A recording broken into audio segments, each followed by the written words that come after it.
Rain fell over the black peaks of Skytharn on the night the sky broke open. The dragons called it the weeping season, when clouds sat heavy on the mountains for weeks, and the rivers grew loud. Deep inside the stone halls carved into the cliffs, young Doran sat alone in the healing den, wrapping a torn wing on a small mountain goat that had fallen from a ledge. His claws were careful, his voice was soft. He hummed an old tune his mother used to sing before she died, and the goat's legs stopped shaking. Doran was the youngest son of King Varek, ruler of the Skytharn clan, and by dragon custom, a prince was supposed to be strong. He was supposed to hunt, to fight, to roar loud enough to shake snow off the mountains. Doran did none of these things well. His scales were a soft blue-gray, not the deep black or red of a true warrior. His claws were built for stitching wounds, not tearing flesh. The other dragons whispered that the king's youngest son had the heart of a nurse and the courage of a field mouse. That morning, the whispers had turned into open mockery. During the clan's autumn tournament, Doran had been forced by his father to enter the sparring ring against his cousin, a broad-shouldered dragon named Brack. Doran had no wish to fight.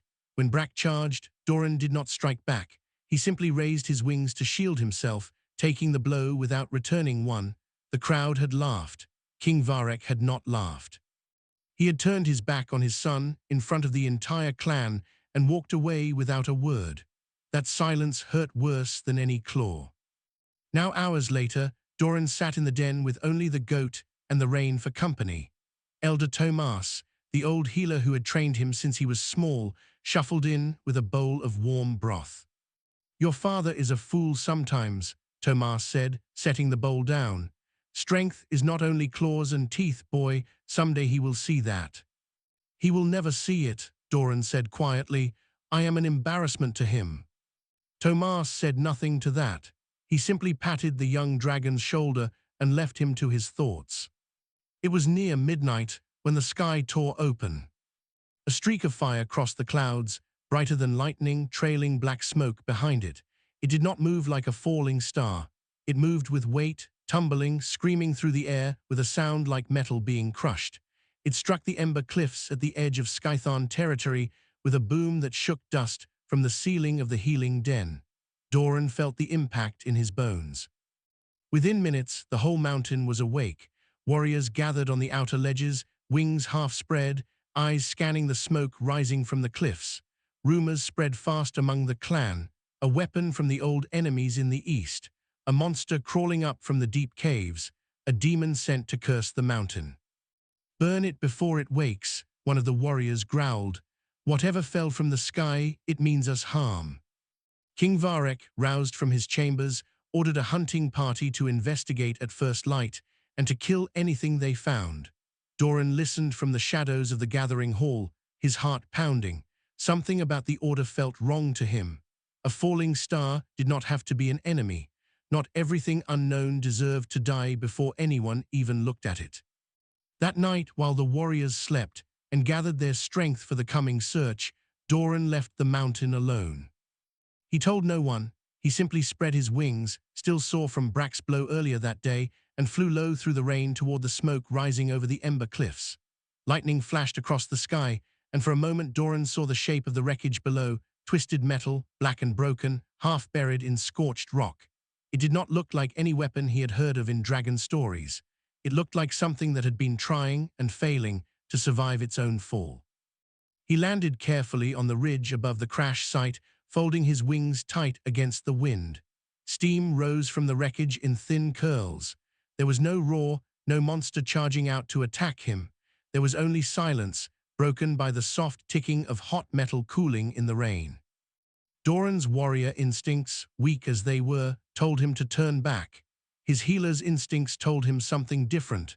Somewhere in that wreckage, something might still be alive, and if it was alive, it might be suffering. He stepped closer, claws careful on the loose stone, his heart hammering harder with every step. The smell of burnt metal filled the air. As he reached the edge of the broken hull, a faint sound reached his ears, so small, so weak, that any other dragon would have missed it entirely. It was breathing, ragged, shallow, human breathing. Doran froze at the opening of the wreck, staring into the darkness inside. Whatever was in there was alive, and it needed help. And for the first time in his life, Doran felt something other than shame rise inside his chest. He felt purpose. He lowered his head and stepped into the dark. The inside of the wreck smelled of smoke and burnt oil. Doran had to fold his wings tight and duck his head to fit through the twisted opening. Sparks still hissed from broken wires somewhere in the dark, and the metal walls groaned as if the whole structure might collapse at any moment. He moved slowly, following the sound of that weak, ragged breathing. He found the man near the back of the wreck, pinned beneath a fallen support beam. He was small compared to a dragon, pale-skinned, with dark hair matted with blood along one side of his head. His clothes were strange, tight-fitting and covered with straps and pockets, unlike anything Doran had seen in old clan drawings of humans. One leg was bent at a wrong angle. His chest rose and fell in short, painful gasps. Doran had never seen a living human before. He had heard the old stories, the ones the elders told around the fire, stories of a small, clever race that once fell from the stars generations ago and vanished into legend. Some clans said humans were dangerous tricksters. Others said they no longer existed at all. Looking at the injured man now, Doran felt none of the fear the stories promised. He felt only the same instinct that pulled him toward every wounded creature he had ever tended. He lifted the beam carefully with his claws, testing his strength, and pulled it away from the man's leg. The man's eyes fluttered open at the movement, unfocused and glassy with pain. When he saw the shape of a dragon looming over him, his breath caught in fear, and he tried weakly to scramble back, gasping at the pain in his leg. "Easy," Doran said, his voice low and slow, though he had no way of knowing if the man understood dragon speech at all. "I will not hurt you." The man did not understand the words, but something in the tone made him stop fighting. Maybe it was exhaustion. Maybe it was the fact that the dragon had not yet torn him apart, though it clearly could have. He stared at Doran with wide, wary eyes, chest heaving, too weak to do anything but watch. Doran worked quickly. He had set broken bones before, on goats and smaller dragons, though never on a creature like this. He used strips of cloth from inside the wreck to bind a straight branch to the man's leg, holding it steady. He listened to the man's chest and heard the wet, uneven sound of a bruised lung. He knew, without being told, that this man could not survive out here alone through the night. He also knew that if he carried the man back to the mountain, the warriors gathering at first light would kill him without hesitation. So Doran made a choice that would have horrified his father. He gathered the injured man carefully in his front claws, as gently as he could manage, and carried him out into the rain. He did not fly toward the great halls of Skytharn. Instead, he flew low along the ridgeline to a smaller hidden cave he had found years ago while exploring alone as a hatchling, a place no other dragon knew about, tucked behind a waterfall on the far side of the mountain. Inside the cave, Doran laid the man down on a bed of dry moss and built a small fire from driftwood he kept stored there for his own solitary visits. The man watched him work through half-closed eyes, still afraid, still confused, but too exhausted to do anything except lie still. By morning, the hunting party would search the crash site and find it empty except for wreckage. They would assume whatever fell from the sky had crawled away and died somewhere in the wilderness. Doran intended to let them believe that for as long as he could. He returned to the mountain before dawn, slipping back into the healing den just as the grey light of morning touched the peaks. Elder Tomas was already awake, grinding herbs at his workbench. The old dragon looked up and studied Doran for a long moment, taking in the mud on his claws and the exhaustion in his eyes. "You went to the crash site," Tomas said. It was not a question. Doran hesitated, then nodded. There was no point lying to the one dragon who had always seen through him. "There was a survivor," Doran said quietly. "A human, injured. I could not leave him to die." Tomas set down his grinding stones slowly. He did not look angry, only thoughtful, the way he always looked when weighing something serious. "Your father ordered anything found at that site to be killed." "I know. And you hid it from him instead." "I know that too." Doran's voice trembled slightly, though he kept his head high. "I could not do it, Tomas. He was helpless. He was frightened. What kind of strength is it to kill something that cannot even stand?" For a long moment, The old healer said nothing. Then he reached for a satchel of medicine and herbs and pressed it into Doran's claws. "Then you will need supplies," Tomas said simply, "and you will need to be very, very careful." Doran looked down at the satchel, then up at his old teacher, something like hope flickering in his chest for the first time since his father had turned his back on him. He did not know yet what this stranger from the sky would mean for him, for his clan, or for the mountain itself. He only knew that he had made his choice, and he did not regret it. He turned and flew back toward the hidden cave, carrying medicine and a secret that would change everything. 3 days passed before the man spoke his first understandable word. He had spent most of that time drifting in and out of sleep, waking only to drink water Doran brought in a hollowed stone bowl, or to eat small pieces of dried meat and mountain berries. His fever broke on the second night, and by the third morning he was awake and alert enough to sit up against the cave wall, watching Doran with careful, curious eyes instead of fear. His name, Doran learned through hand gestures and repeated pointing at his own chest, was Callum. "Callum," Doran repeated slowly, trying to shape the strange word with his long dragon tongue. The man nodded, and for the first time since Doran had found him, something like a smile crossed his tired face. He pointed at Doran and raised his eyebrows, waiting.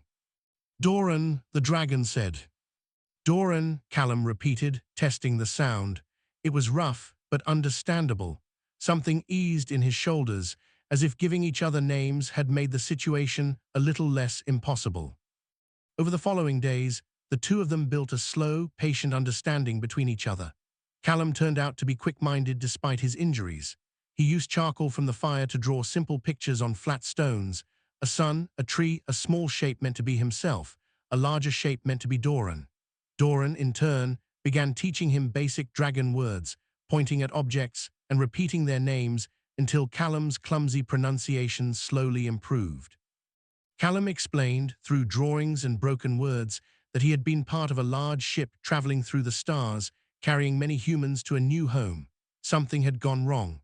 The ship had broken apart high above the clouds, and his small escape pod had been one of the only pieces to survive the fall. He did not know if anyone else from the ship had survived.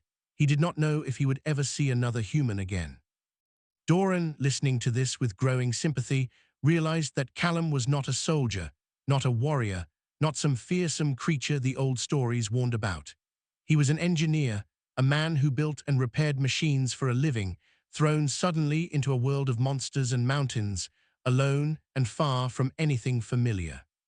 "You are not weak," Doran told him one evening, using the few dragon words Callum now understood, along with careful gestures. "You survived a fall that destroyed your whole ship. That is strength." Callum studied him for a long moment before answering, choosing his broken words carefully. "You helped me, even though your people want to kill me. That is strength too." Doran looked away, uncomfortable with the praise. "My people do not think I have any strength at all. My own father is ashamed of me." Callum tilted his head, confused by the bitterness in Doran's voice. Doran, surprising even himself, found the words tumbling out, the mockery in the sparring ring, his father's silent back turned against him in front of the whole clan, the years of being called weak, gentle, unworthy of the throne. Callum listened without interrupting, though he understood perhaps only half of what was said. When Doran finished, Callum was quiet for a while, staring into the small fire between them. "Where I come from," Callum said slowly, choosing his words with great care, "there were men who could lift heavy things, break other men in a fight. Everyone called them strong. But when our ship was falling, when everything was chaos, those men froze. They could not think. They could not help anyone." He paused, searching for the right dragon words. "The ones who saved lives that day were the ones who stayed calm, who thought clearly, who helped others even when they were afraid themselves." He looked directly at Doran. "That is a different kind of strong. Your father does not see it. That does not mean it is not real." Doran felt something loosen in his chest, a weight he had carried since he was young enough to remember his father's disappointment. No one, not even Elder Tomas, had ever put it into words quite so plainly. The days settled into a quiet rhythm after that. Doran would visit each morning before the mountain fully woke, bringing food and fresh water, checking on Callum's healing leg, exchanging new words in both languages. Callum, growing stronger, began exploring small parts of the wreckage that Doran carried back to the cave in pieces, tinkering with broken components, muttering to himself in his own language as he worked. But even as their friendship grew, the danger around them did not disappear. Hunting parties still combed the cliffs below, searching for any sign of the creature that had fallen from the sky. Warriors spoke openly in the mountain halls about tracking down the sky beast before it could cause harm. Doran knew that every day he kept Callum hidden was another day closer to discovery. One evening, as Doran prepared to fly back to the mountain before dark, Callum caught his attention with a hand on his claw, an oddly bold gesture for someone still healing. "Doran," he said carefully, "thank you for not being afraid of something you did not understand." Doran looked at the small, fragile man who had somehow, in just a handful of days, become the first true friend he had ever had outside of Elder Tomas. "We are the same," Doran said quietly, "both of us called weak by people who never truly looked at us." Callum smiled, tired but genuine. "Then maybe together we prove them wrong." Neither of them knew yet how soon that chance would come, or how much it would cost them both. The discovery began with a single scale of mud on Doran's claws that he forgot to wash away.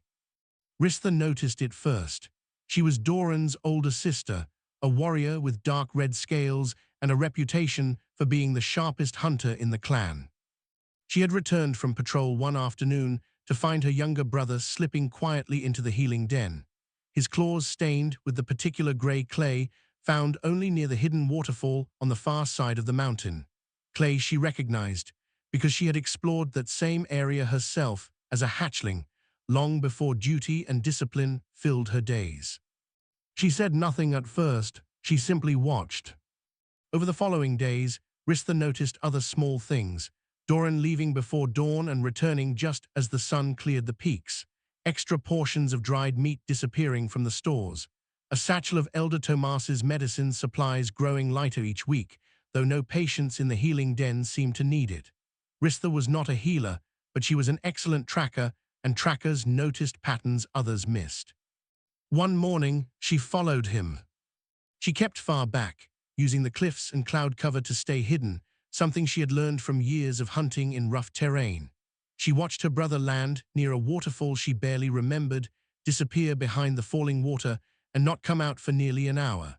When Doran finally emerged and flew back toward the mountain, Ristha waited a long while before approaching the hidden cave herself. She found Callum inside, sitting near the cold remains of a fire, carefully repairing a broken piece of machinery with tools fashioned from wreckage scraps. He looked up in alarm at the sight of an unfamiliar dragon, far larger and more intimidating than Doran, standing in the cave entrance with claws sharp and ready. Ristha studied the human for a long, silent moment. She could have killed him easily. Every instinct honed by years of hunting told her to end the threat before it could cause harm. But something held her back, perhaps the obvious lack of any weapon in the man's hands, perhaps the careful, precise way he worked on his broken machine, showing patience rather than aggression. She left without a word and without harming him. That evening, she confronted Doran on a quiet ledge away from the rest of the clan. "I know what you have hidden," she said, her voice low but firm. "I know what Father's order was." Doran's blood turned cold. "Ristha, please." "I did not tell him," she cut in. "Not yet." She studied her younger brother closely, the way she might study prey, though her eyes held something closer to reluctant curiosity than anger. "Why? Tell me why you would risk everything for a creature you barely know."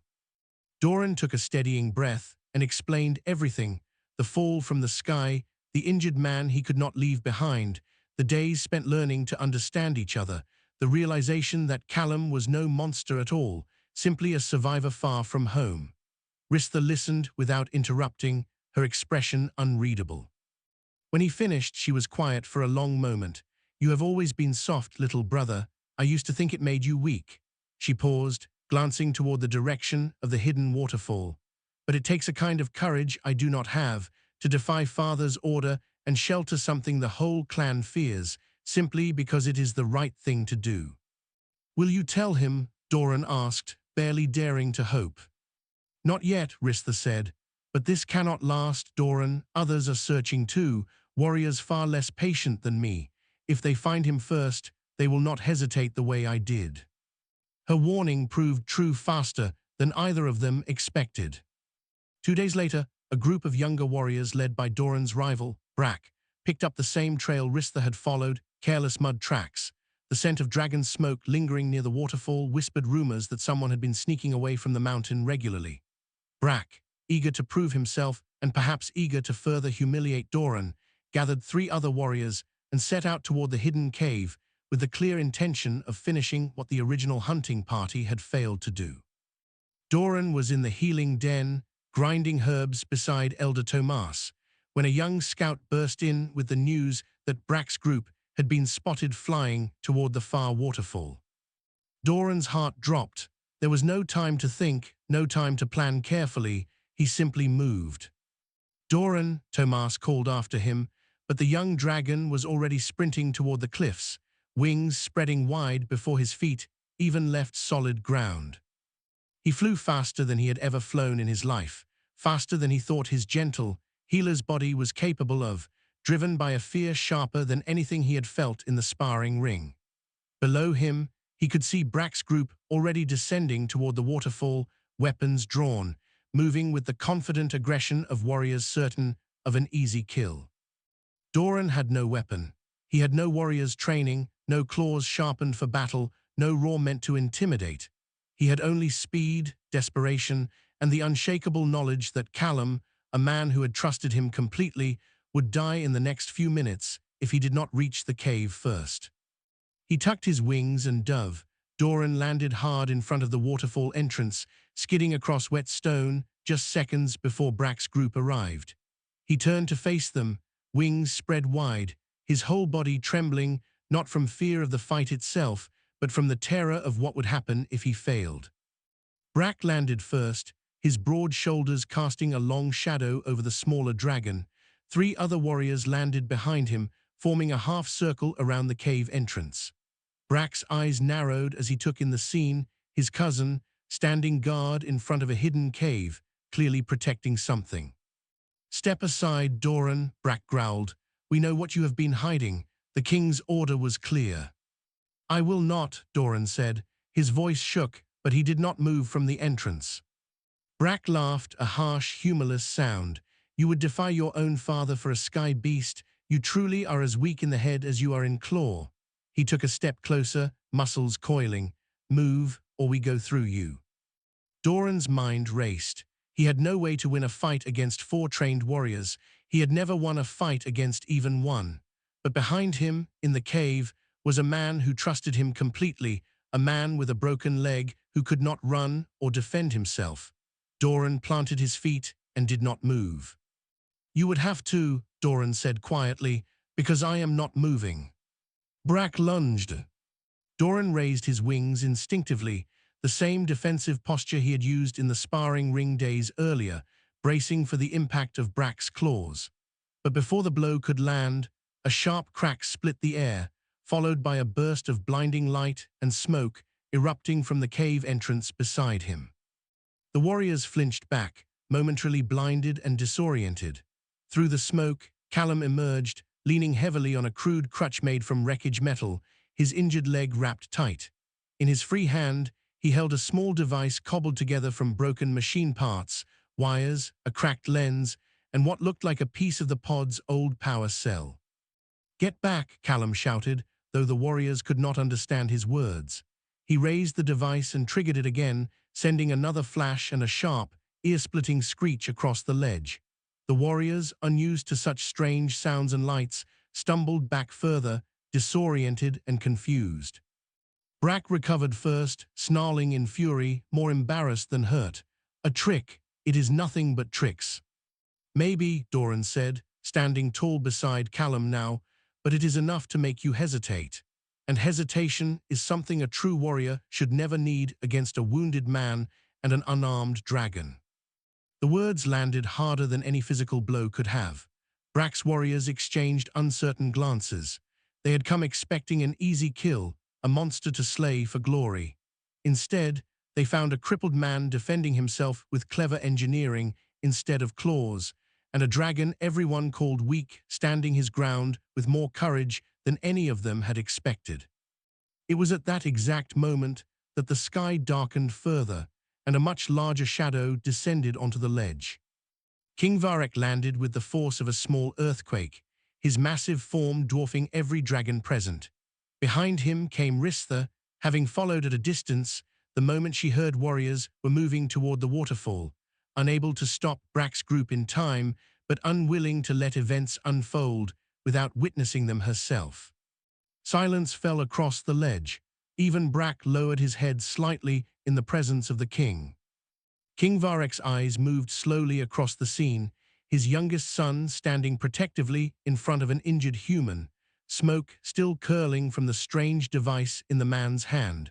4 of his warriors standing embarrassed and disarmed by tricks rather than true combat.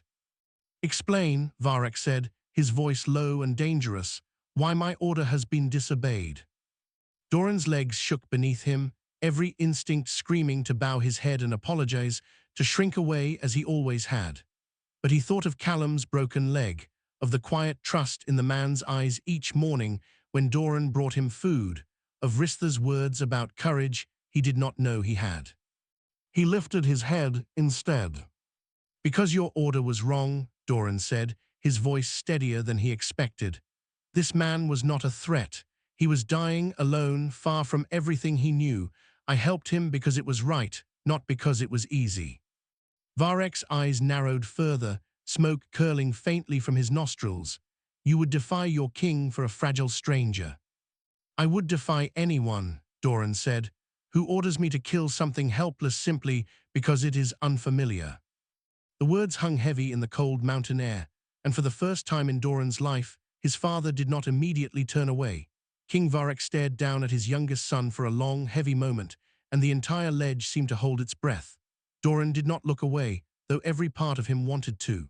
Beside him, Callum stood as steadily as his crutch allowed, refusing to hide behind the dragon who had saved him, even facing a creature large enough to end him with a single bite. "You call this fragile stranger's life worth defying your king," Varek finally said. "Explain your reasoning and choose your words carefully, boy." Doran took a slow breath. He thought of every lesson Elder Tomas had ever taught him, every quiet night spent healing wounded creatures no one else cared enough to help. He thought of Callum's words in the cave, about the calm ones being the true strength during disaster, not the ones who could only break things. "You have always taught that strength is measured by what a warrior can destroy," Doran said, "but real strength is not only that. Real strength is having the power to destroy something and choosing not to because it is right. Callum could not fight back against any of us. He was helpless. Killing him would not have proven our strength. It would only have proven our cruelty." Brack scoffed from the side. Pretty words from a prince who has never won a single fight. Before Doran could respond, Callum spoke, his broken dragon words halting but clear enough to be understood by everyone present. "I did not come here as enemy. My ship fell. I was dying. Doran saved me, though your law told him to let me die. That is not weakness. That is choice made with courage." He raised the small device still in his hand, the one that had flashed and screeched moments earlier.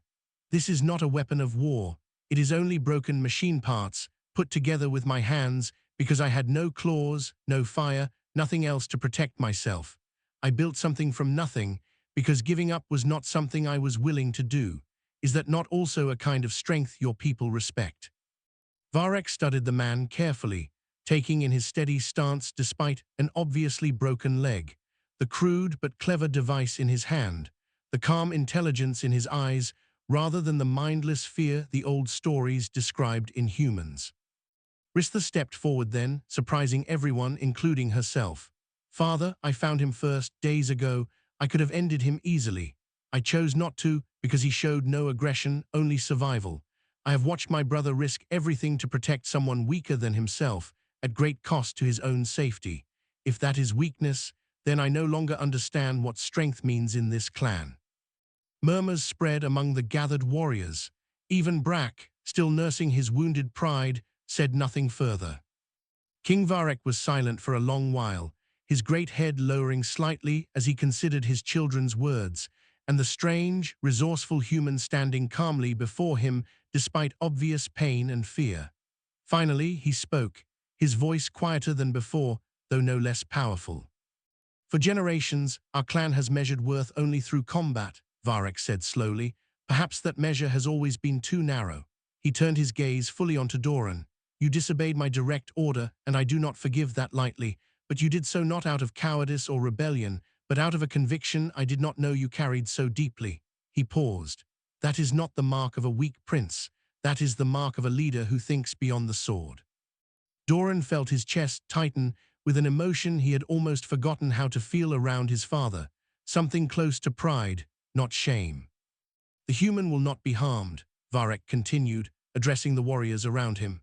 He will be permitted to heal and to stay under Doran's protection so long as he brings no harm to this clan. He turned back to his son. You will not become a warrior in the way your brothers understand it, Doran, but perhaps this clan has needed a different kind of strength for a long time and simply did not know how to recognize it. The tension on the ledge broke slowly, warriors lowering their weapons, exchanging uncertain but no longer hostile glances toward Callum. Brack said nothing more, though the look he gave Doran held a grudging, unfamiliar respect.